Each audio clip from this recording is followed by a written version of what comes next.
Outriders is now out, and you'll likely notice that developer People Can Fly shooter RPG hybrid is fairly straightforward. That said, there are a few features and mechanics that the game quickly glosses over or never explains, and they're quite helpful to know. So here's 10 tips to help you become a top-tier Outrider. If you find these tips helpful and want to keep up to date on Outriders, as well as a few other shooter RPGs, be sure to subscribe.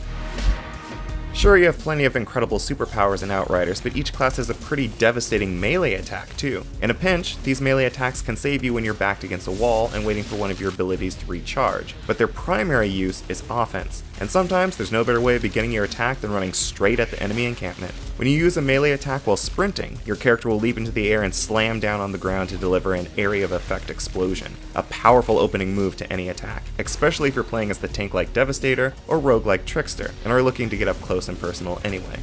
In Outriders, you'll find loot all the time, and the game does a really good job of constantly drip-feeding you better and better firearms and armor. Early on, just keep selling the old and equipping the more powerful. This will not only help you take on the early game bosses with the ideal power level, but allow you to experiment with a lot of different types of weapons. Don't grow too attached to anything.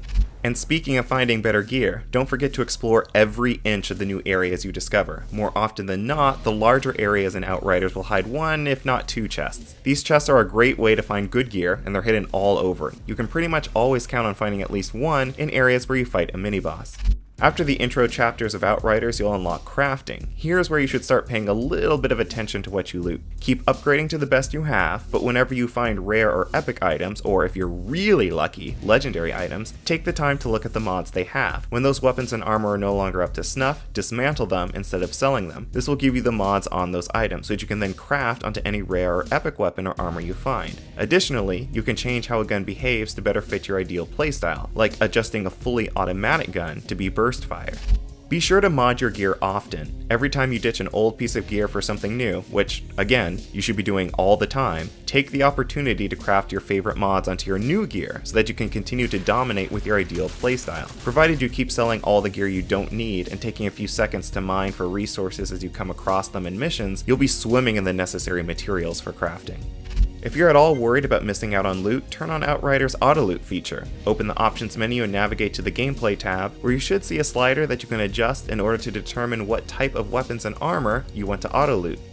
By default, Outriders will allow any and all players to join your game. If you don't want folks randomly jumping into your game, you'll need to adjust your privacy options. Open the Options menu and go to the Gameplay tab. From here, you should see an option to change your game privacy. You can adjust it so that only your friends on your chosen hardware can join your game, or close your game off entirely, requiring folks to get an invite from you in order to join. As you level up, you'll unlock points that you can invest into a skill tree. You won't be able to unlock enough points to buy every skill across all 3 branches, but don't sweat things too much. Not only can you respect your skill points whenever you want, you can do so freely. So experiment with different skills and see what might work best for your chosen build. On top of that, you can respect your skill tree in order to help out your loot game when you're farming for better gear. Certain skills in each class's skill tree make your character better with certain weapons and allow them to more easily find those weapons. If you're curious, all 4 classes feature a skill that helps them farm for assault guns, like assault rifles and light machine guns. However, only the Devastator and Trickster have a skill to help them farm for shotguns, and only the Pyromancer and Technomancer have a skill for helping them farm for rifles and snipers. Just because you unlock a new world tier doesn't mean you always have to play at that world tier. You should play on the highest world tier you've unlocked as often as possible, just to ensure you're still getting loot drops that will boost your power level. However, if you're stuck on one fight, just lower your world tier, get past it, and then raise the world tier again afterwards. There's no penalty for doing so, and it's better than frustratingly throwing yourself at the same section of the game for longer than you have to. Every time you unlock a new world tier, you'll get a new reward. In order to accept the reward, you need to open the world tier menu. It won't unlock automatically. Early on, your rewards aren't much to write home about, as they're largely low-level gear or resources. However, you'll eventually start to get epic and legendary loot, so don't forget to claim those rewards in order to unlock some powerful armor or weapons. And those are the tips and tricks we've come up with so far. If you notice anything in Outriders that you think other folks should know, comment below. And be sure to subscribe so that you don't miss out on our coverage of Outriders, like our video review.